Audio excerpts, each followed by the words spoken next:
Good people, good people, good people. Welcome back to the Gumtown Podcast, episode 185.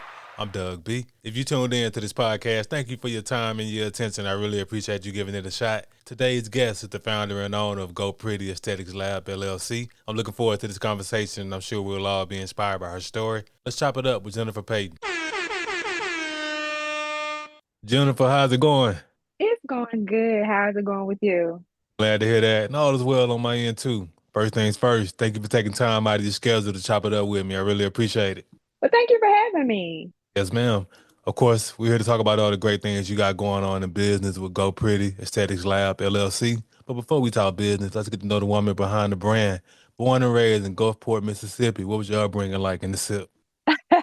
So I was raised by my grandmother, my mom's mom, from the time I was a baby until she passed away. So I'm pretty much a grandma's girl. She adopted me when I was 6. So, that's how that was kind of the thing. Grew up in a pretty predominant black neighborhood, but we weren't rich, but we weren't poor in my eyes either. But biologically, I'm the only child. Then once my grandmother adopted me, I gained 10 siblings and a whole bunch of nieces and nephews. But for the most part, I'm the only child, for writing. So yeah, that's the gist, very humble beginnings, and I- I'm the most softest person that anyone will ever meet. That's just how I am. I have a big heart and I wear my heart on my sleeve. Yes, ma'am. I appreciate you for sharing some of your background, and I offer my condolences to the loss of your grandmother. And I, Mm. yes, ma'am. And I definitely sounds like you had a great village growing up in Gulfport. Hmm. Granny adopted you. You had the siblings. You had that village around you, loving on you Right. and holding you accountable when you was out of line. That's what it takes. That village. Right. Sometimes I wish we still had that type of village. Yes, ma'am. Absolutely. Hey, times are completely different. I'm with you right there, 1000%. I try not to sound like the old grumpy dude. I mean, I'm an '80s baby, so I'm not that old, but I do be Right here with you. right. I be looking at the landscape and just how things are these days. I'm like, yeah, these kids ain't got no village, cause if they had Right. that village we had growing up, like I mean, it was on site. You act up out in public, you getting whooped on site. Grandma ain't play them games, you know. Exactly. And you was scared because everybody in the neighborhood knew everybody. And you was scared by the time you get home, like, what she know? What they know Oh already? yeah. Hey, cause the neighborhood talk, that was part of that village too. Cause if they saw you out Right. there acting up, cutting the food, they was gonna tell on you straight up. Okay. Yes, ma'am. That's amazing stuff. So you grow up in Gulfport, Mississippi, do all your schooling there. So you finish up high school, and I know offline you were telling me you joined the military. I want to thank you for your service. So yeah, I graduated high school. I ain't gonna tell you when I graduated, but I graduated high school. But I didn't go in the military right out of high school. I went to college first and did college, and then I decided I went in the military, the Air Force, kind of late in life. I was 25, and I think the only reason why I went at the time is because my grandmother had passed. So for me, I felt like there was nothing left in my hometown for me. So I was like, okay, this is something that I need to venture out on. And honestly, I don't regret it. Okay, sounds good. That's some amazing stuff. Thanks for sharing that. That's a great path that you took. Finished high school, went to college. So, Hmm. which college did you go to, and how was that experience? So in Mississippi, because Alabama was like a complete culture shock for me. In Mississippi, we have a lot of JUCOs. If you don't know what a JUCO is, it's a junior college. So I did 2 years in junior college before I went into the military. And then after that, I allowed the military to pay for the rest of my college, which I finished up at Troy. So I did 2 years at junior college, which was great because I was home, kind of saved money for like tuition and all of that. And then it also gave me the experience to kind of figure out like if college was the thing for me or not. Because I think in our community, because we're so not looked at as excelling, college is forced on us. So for me, my grandmother was like, before I spend all this money, I want to see this is what you want to do. Because I'm not going to spend money for you to go off to some university and you just spend all my money and don't come out, don't do nothing with it. So I went 2 years, was like, hey, I like this. But then she got sick and she passed away. So then I was like, well, let me go. I want to go in the military. So I went into the military. And then I just allowed them to finish paying for free schooling. Okay, makes perfect sense to me. Hey, let the military pick up that bill, fit the bill, and Right. it took care of you. Like that's hey, I like that. That's what it's about. So you joined the military, and I know you saying Hmm. you. If correct me if I'm wrong. So your first duty station was Maxwell in Montgomery, right? Yeah, my first and only, my first and only station. Like I did my 4 years, and I was like, I was out. After those 4 years, I was out of there. Like I learned what I needed to learn. I got that structure that I needed, that extra structure that I needed, and I was gone. But then, like, as soon as I got out, I ended up getting a civil service job out on Maxwell. So it was a win-win situation for me because that way that allowed me to keep my military time. So it was like I got out in four, but in August I'll have 20 years. So, it was a win-win situation. Yes, ma'am. Absolutely. So I definitely want to talk about the culture shock you experienced coming from Gulfport to the Gump. Like, let's talk about that. What was that? Man, like it's similar in certain ways because Gulfport is small. Montgomery is kind of small too. And so it wasn't like a lot for me to get adjusted to. Because that's the South. Montgomery's still the South. So it wasn't like a big adjustment, but it was different. It was really different because back home, like everybody know everybody. I knew everybody. Everybody knew me. Being here, I had no one. So it was like, I gotta meet new people, which being an only child and just being around family and close friends, like I never had to think about, like, oh, who would I have here to fall, lean back on. But I had my military family, that was cool. But once I got out, that's like a different story. So it wasn't like a big culture shock. But I can say like when I have family to come visit, like I love showing Montgomery off to them. Like I'm like, y'all, let's go see, this civil rights. Let's go see this history. Let's go see that history. Let's go do, and they just be like, oh, okay, so they kind of like it. So now it's like maybe a year ago, I was like considering moving back home, and they was like, no, don't move back home because like we like coming up there, and I was like, okay, cool. But the crazy thing about it, I have a I have a strong Southern twang, my Mississippi twang. And then it was like when I got here, the two kind of meshed together. So when I go home, a lot of times people don't know what I'm saying. I was like, I'm sorry, I got my Mississippi, Alabama twang. Because I picked up the Alabama sound. And so it was just like, okay, it's a home away from home for me, really. It wasn't like a big culture shock. It was a change, but it wasn't like a big culture shock. Okay, I completely understand. And to your point, the Gump, like we definitely got our own language. We got our own, vernacular. So when you go back to the SIP, Yeah. that they were like, They're like, what you I'm like, huh?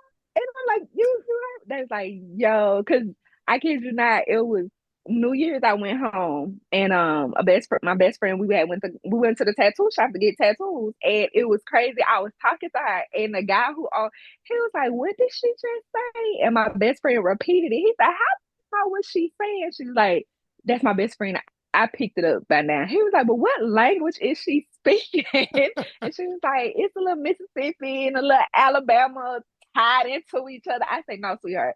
It's a little Mississippi and Montgomery because no one else talks like that. yeah. And she was like, oh, okay. I was like, Montgomery kind of got their own little language. And she was like, yeah, you're right. You're right. So, it's home away from home for me. I mean, I like it.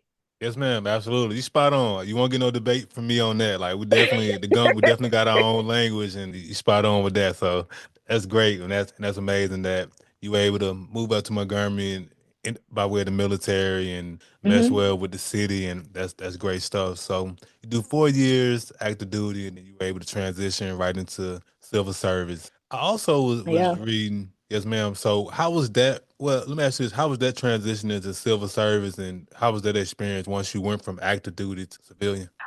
It wasn't hard for me, and I think it wasn't hard for me because I had that time, like before I actually went into the military. So I had like, exposure to a civilian life, a regular, 9 to 5 or 7 to 3 or something. I had that experience already. So it wasn't like too hard of a transition for me. I think the only thing for me was I was just, used to wearing a uniform. And then after it was over with, I had to like actually find something to wear to work now.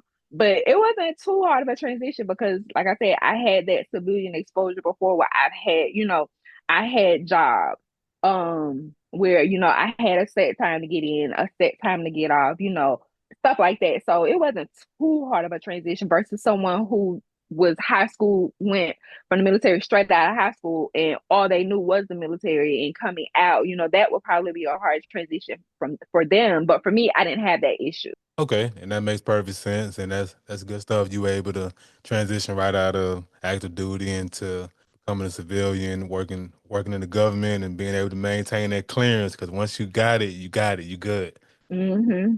Yes, ma'am. So before we talk about what you got going on present day, I also did some due diligence on my end, and I read that you were a realtor prior to becoming self-employed. So what was that experience like being a realtor, and we'll just start there.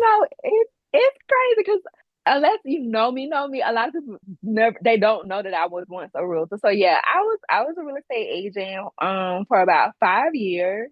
It was something I was telling like, 'cause they asked me like, what do you ever think you'll go back into it? It's something that I was good at, but I'm gonna say I can't say it was my passion. So walking away from it was kind of easy for me. But I loved it. It taught me more to be like a people person to someone you've never met, because a lot of times my client, since I had that military background, that military touch, a lot of my clients were referred from military people that I knew. So sometimes I, have won't have met them until they come pick up their keys from me, or they like, hey, I'm in town, you have my keys to my house. We just talk over the phone. But it was a great experience. It was a great thing. If that's something I have to fall back on if I ever decide to go back into it. But I can't say it was my passion. What I'm doing now is definitely my passion. But it was a great experience. You have to really be a people person when you're doing real estate. But I loved it. Like when I first got my license, my first brokerage was Keller Williams. I had a great team that I learned a lot from. And I left from there and I went and started working with Kelly Realty with Jeremy Kelly, and that was another great thing. Having that experience and then coming to somewhere that's like local, and giving my knowledge and my experience to, new agents that's coming in and may not have started with a big brokerage. So that was like a great thing. But it wasn't, like I said, it wasn't my passion. It was something that I was good at, but it wasn't my passion. But I loved it. I mean, if anybody ever decided to go into it, I would recommend it. But you have to have the passion. Okay, and that makes perfect sense as to why you decided to leave the realtor career behind. Like you Hmm. said, it wasn't your passion, and also just looking at that timeline that you were a realtor, I see that you also a realtor during the pandemic, and of course we know in 20 Yes. yeah, and of course we know in 2020 with what popped off, the world shut down. So I got to ask you, how did you pivot and stay afloat as a realtor during that time? I gotta thank my clients during that time because they were really patient. Because sometimes, like when we would go, when we would get on that journey to house hunt, sometimes they wouldn't always be able to go with me. So I would have to video just because we had to practice COVID standards, COVID policies, COVID social distancing, and stuff like that. So sometimes they wouldn't always be able to go, but they trusted me, and that was the best thing ever. I can honestly say, like, I've never had like a bad client, but my COVID clients were the absolute best. But I kid you not, COVID was the year that I actually came out. So I came out like in 2021, because it it showed like who was the strongest and who was the weakest. Because I had one client, I kid you not, we looked at 10 homes before we got under contract for one, because it was multiple bids. It was the best, the greatest offer that's being presented. You had people buying houses cash, like 200, $300,000 houses cash. And I'm like, where they get from? But it taught me, like, it pinpointed and taught me that I work best under pressure. Like I knew I did, but in my regular Monday through Friday job, I know I work best under pressure. But when you're in real estate and you're working under pressure, that really shows, how much you got. And I did. Like I worked best under pressure. Like my clients put their full trust in me.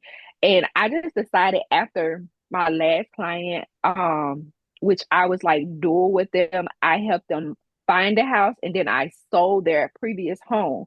And I knew then that that was going to be my last hurrah, just because it was crazy. And I really wanted to focus on my new journey. Okay. So, yeah.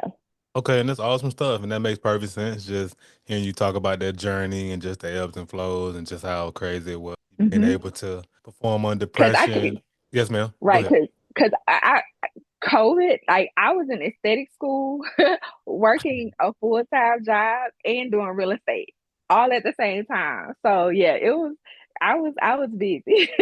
Yes, ma'am. Yes, you were indeed. Absolutely, you had a lot on your plate, and I commend Hmm. you for for having that self awareness to know that hey, this real estate thing, while it's good, and commissions are good, you realize it wasn't your passion, so you had to put it on the back burner because you could have easily just kept doing that and could have put your other dreams on the back burner, but you decided, hey, Hmm. this realtor thing, it's this chapter in my life. It's time for me to move on from this chapter and move on to my true passion. That makes sense. Right.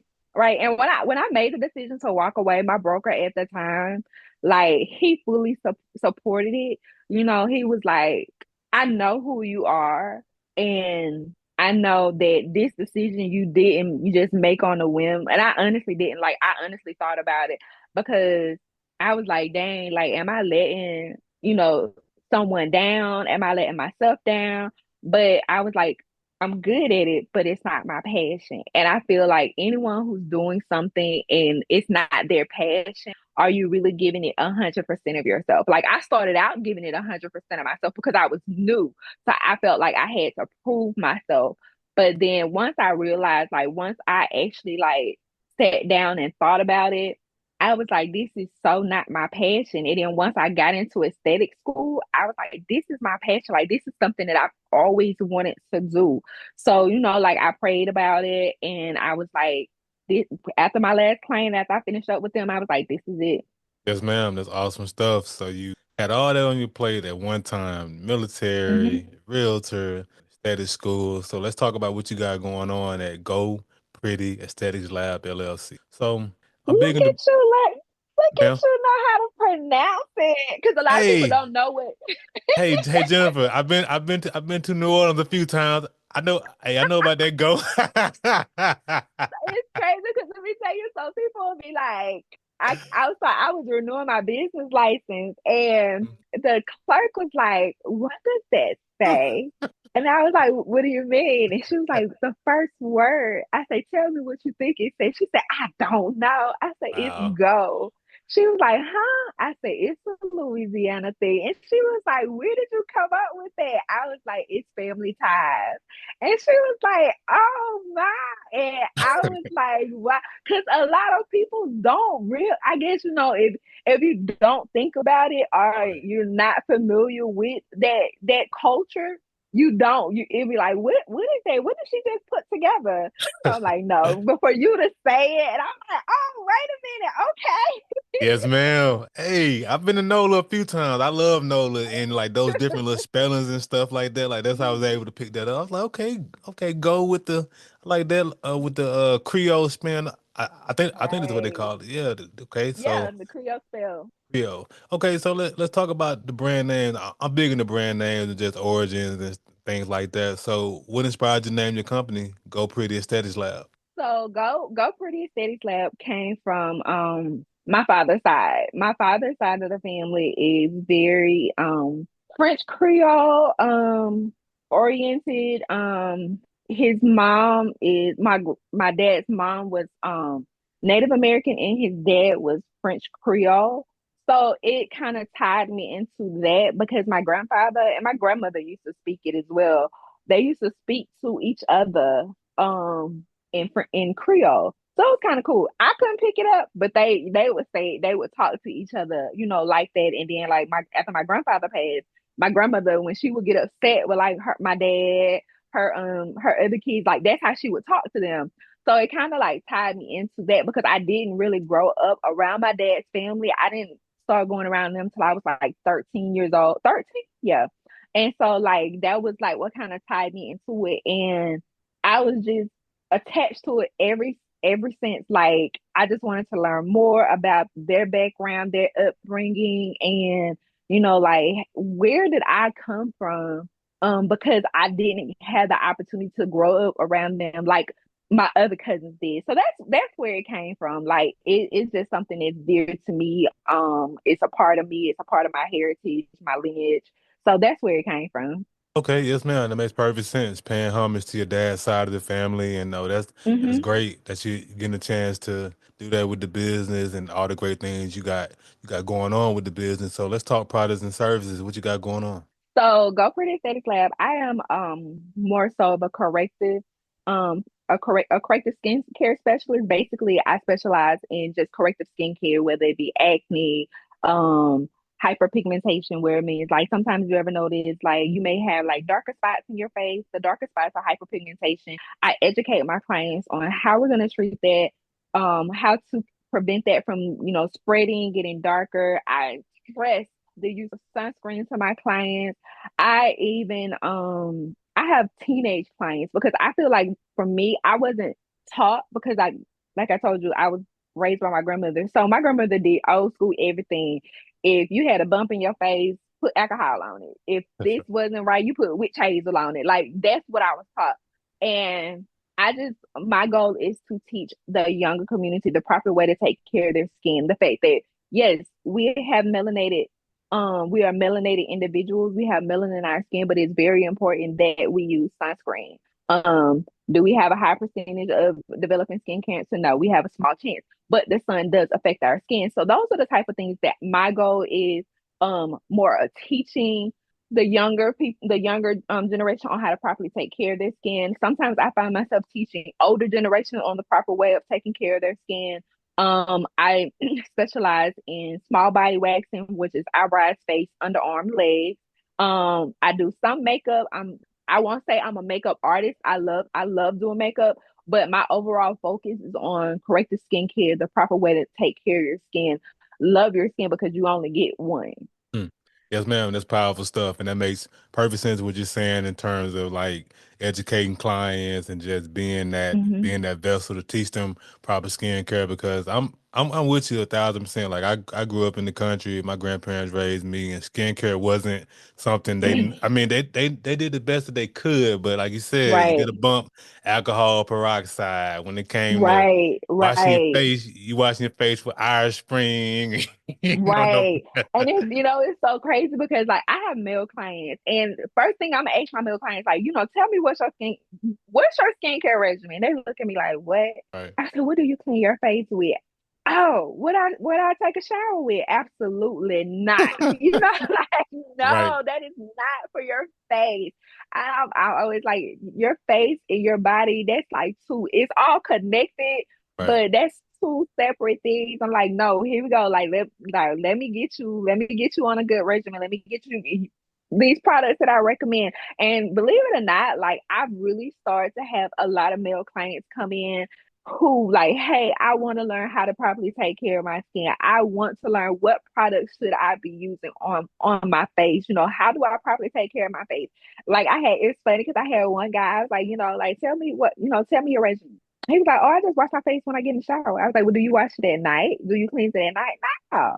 I was like, no, you gotta get the day off you. Like, just like Right. you go take a shower at night, you gotta clean your face, get the day off. And he was like, oh, I never thought about it like that. But yeah, like my goal, I knew when I became an esthetician, like my goal was to educate, help, and basically, draw in, the importance of taking care of your skin. And that's just my biggest thing because when I was like, yo, I just wanna be like, educate our community on the proper way of taking care of our skin because a lot of us do not know. But what I found out, my grandma used to always tell me, you want to make God laugh, tell him your plans. He showed me different plans because my clientele is so multicultural now. Like I have Indian clients, I have Caucasian clients, I have, clients of all different ethnicities coming to see me. And I'm like, I just, I feel blessed. And my ultimate goal now is like, I'm about to go harder because I want everyone to properly know how to take care of your skin. And know what's know the difference in what's your skin type versus, like, oh, I'm gonna just get this off the counter because somebody told me to use that. Like, no, that's not what we're doing here. That's not what Go Pretty Aesthetics is doing. Yes, ma'am, absolutely. And I just hear that passion in your voice, and it's definitely your calling. I would say it's definitely your calling and your gift, and it's amazing that you're operating in your gift. Like you said, tell God your plans, and He laugh at them. And I'm pretty sure Right. just that variety of clientele you got coming in. I mean, it's just a testament of you making of your gifts making room for you. That's what it's about. Hmm. Yeah, Yes. most definitely. I most definitely I give God all thanks for like allowing me to be in this season of my life where it's something that doing something that I am very, very passionate about. And skincare is definitely something that I'm passionate about. Often like when I talk to my other estheticians, sisters or brothers, and we just talk about things, and I always say like, since you become an esthetician, like, do you find yourself looking at things and be like, I can fix that? And they're like, yeah. I'm like, yeah, that's me. Like, I look at something like, you know what, I can fix that. Come see me. Come see me. Let's work on this because that's how passionate I am about it now. Mm. Yes, ma'am. I can hear that passion in your voice, and that's amazing to be able to find something that you genuinely enjoy doing, and that's great Hmm. that you had the courage, you had the self awareness to go to estheticians, become Yeah. licensed, and what you got going on present day. Because hey, Jennifer, it could have been easy to just stay in the military or stay in the real estate space and make a good living, Hmm. but you probably wouldn't But have been as happy as you are now. right, like, would that have been my passion? No, it Right. would not have been my passion. Right. Yes, ma'am. Absolutely. So whenever I have entrepreneurs on the platform like yourself, I like to talk about three things: the aha moment, action, and audacity. Take us back to your aha moment when you first had the idea to take your love for skincare and turn it into this business. So my aha moment was, so for the longest I wanted to, become a licensed esthetician. I wanted to go to school.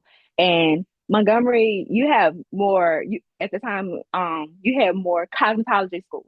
My aha moment for me was a friend of mine reached out to me and was like, hey, do you still want to become, go to learn aesthetics? I was like, yeah. She gave me the information to the school that I went to. Shout out to Transition Technical. And that was where I got all my training. COVID shifted a little things around for me, but I still ended up graduating on, well, not even on time. I graduated early. So, like, that was my aha moment because I sat still and I was patient, and God brought what I was looking for or what I needed to me. Okay. Sounds good. That's a great aha moment. So you had your aha moment. Let's talk about action. So from the time you became licensed officially, how long did it take you to come up with a name and get the LLC and get all the business stuff situated? Man, I had all of that before I even graduated. Like, I had my name picked out before I graduated. I had my LLC. Like, soon as I got it's like soon as I took my practical exams, I passed both of those on the first go round. I went and applied for my LLC. I opened my business. Like, I did everything like right then and there. Like, I knew, like, I had my plan already in place. Like, I had literally wrote down, this is my plan of action. So I was ready. That's what Normally I'm I talking about. procrastinate on stuff, but I was ready for that one. That's what I'm talking about, Jennifer. She said she was ready. She wasn't sitting around overthinking, overanalyzing. She was already ready when she finished school. No, because my goal has never been popular. Mhm. I just want to be known for my results, that I like, who I am, my authentic self, and the results that I give to all my clients. Right. And that's a great space to be in, like to not worry about the popularity, just like you said, being your Hmm. authentic self, because there's so many byproducts that come with being your authentic self. Your clientele be Right. through the roof, and the popularity, the money, everything that a lot of people focus on, unfortunately, and end up losing themselves. Like if you focus on being your authentic self, all the other stuff, it comes with it. Hmm. Most definitely. Now, the last portion, audacity, is one thing to have an idea, it's another thing to put action behind it. But to put it out to the world to be praised or criticized, that's where the audacity comes in my opinion. And just hearing your passion, it sounds like you gave yourself the audacity to put it out to the world. I did. I did. And I wasn't scared to do it. I didn't hold back. Like, real estate, I kind of held myself back. But when it came to this, my baby that I felt like I birthed. I didn't hold back and I don't hold back. I think I'm hard on myself when it comes to Go Pretty Aesthetic because this is my baby. Like this is I don't have a I always tell myself I don't have a plan B because this is plan A and this is gonna succeed. Mm. That's the mindset they have. Ain't no plan B. This plan A. It gotta work. It This will is work. And yes, ma'am, absolutely. And I mean that's great to have that awareness and be in that space. Hey, this plan A, this is my baby. I'm going to it. And I mean that's the mindset to have. If you want anything to truly grow and blossom, so that's great. You gave yourself that courage, that audacity, put it out to the world, and not be afraid to put it out to the world. But at the end of the day, we only live one time. Like, what good is it to play it safe and be scared, you know? right, right, right. Man. So in terms of so let's just talk about when you first launched the business, like and you may or may not remember because I'm pretty sure you've had several clients since you opened business. So, like, do you remember that first client, that first day, that first week in business? Like what was that like for you? Who that first client? My first client was a real estate friend of mine. And literally like he came in and I was nervous. And I wasn't nervous because it was him. I was nervous because I'm like, I gotta make this right because this is going to carry on because he's going to tell someone else who's going to tell someone else who's going to tell someone else. And that's exactly what happened. So my first client really like set the tone for how my business is moving in the way that it's moving. And even today, like if it's somebody who's looking from for a esthetician, a licensed esthetician, him and his wife are going to pick the phone up and be like, "Hey Jen, I just gave such and such your number. They gonna come to see you." So that was like that's how it kicked off for me. I didn't have a large clientele when I first started. A lot of people that I was servicing were people that I was, who would come to the school and get facials and stuff. And then like once I graduated, they found me on social media. So like they was like, "Yo, I miss you, da da da da da."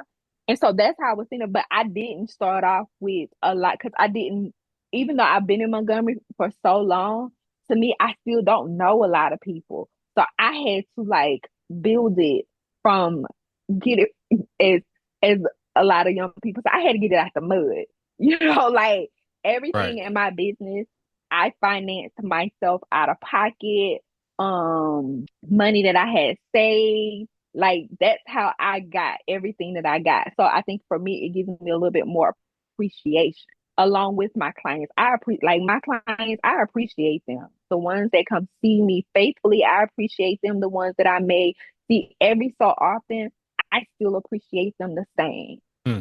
Yes, ma'am, and that's great. Just hearing that experience that you had with your first client being a real estate friend, and it goes back to what you were Mm-hmm. saying earlier, just being able to perform under pressure. Because, like you said, that's real pressure. Your first client, like Right. if I knock this out the part, he's gonna refer me. He's gonna tell people about it, and that's great that you perform well under pressure. Your first client has referred you to many other people, and that's what it's all about. Mm-hmm. Word of mouth. Because it's so different from being in school. Because in school it was like, okay, if you kind of mess up, it's all right because you're still in a learning mode. But once you get some license, yeah, you're still learning, but there's no room for error. So you gotta kind of like be focused. Right. Yes, ma'am. Absolutely. That's good stuff. So you've done great things with the business. I know great things are coming down the pipeline, which leads to my next portion, vision. What are some of your short-term and long-term goals for the business you feel comfortable sharing? So short term, I am getting ready to enroll into a new course. And this course I feel is very passionate. It's very close to my heart. So I know this is something that I've been wanting to do for a long time. I'm not gonna, say what it is right now, but it's coming really, really soon. So be on the lookout for it. And right now, it's just me learning more different avenues, different things about aesthetics. My long term goal is to, so right now, I'm in like a small, my long term goal is to eventually be in a space. where I can better service my client, be able to have more specials for as like if they want to have like a girls' night, away from the husband, the kids, or whatever they got going on. Also, where if, you know, a new esthetician wants to come in and just, learn something that they feel like they didn't get in school, I want to be able to provide that space for them. Okay, awesome stuff And though. and yeah, My apologies. Go ahead. no, you're good. And I think another thing is for what I have vision for Go Pretty Aesthetics is I want to get more into the community with like teaching, and putting that how important it is to take care of your outside appearance, skincare, because skincare is part of your hygiene, taking care of your skin, that's part of hygiene. Just talking, getting more into the community with talking about that. Okay, awesome stuff. And those are great goals, short term and long term. And I have no doubt you'll put in the work and make them all come to fruition. Hmm. I am. For Yes, God, ma'am. anything, everything, anything, and everything is possible. Ma'am, absolutely. Absolutely. So as we wrap up the podcast, Jennifer, I want to ask the $1 million question. I started this podcast because I wanted to highlight the greatness connected to the city of Montgomery. Whether you were born here or lived here for your life, be it college, military, or work, you come into Montgomery by way of the military and still living here, operating in business in Montgomery. I got to ask you, Jennifer, what do you appreciate the most about the city of Montgomery? The one thing I appreciate about the city of Montgomery, it still gives me that home feeling. Like my birth certificate says Mississippi, but to me, Alabama is home. It still gives me that home feeling. I love the culture. I love the history. I love, just basically what it stands for because it's etched in history. I love that about it. I love that it's centrally located to everything. So, that's the one thing I can't take that away from him. Yes, ma'am. Absolutely. So, Jennifer, how can the people connect with you? What are your social media handles and website? Okay, so you can find me on Instagram and Facebook at Go Pretty Aesthetics Lab. That's Go GEAUX Pretty Aesthetics Lab. My website is goprettyaesthetics.com, and I'm located at 4171 Lomax Street here in Montgomery, Alabama. Too easy. And of course, I'll put all of that information in the description of the episode. Hey, Jennifer, thanks again for the conversation. I really appreciate you. Thanks for having me. This has been so much fun. It has been a pleasure. Yes, ma'am. Good people, that concludes another dope episode of the Gumtown Podcast. In the meantime, in between time, y'all know what to do. Be blessed, be safe, but most importantly, have the audacity to be you. Go.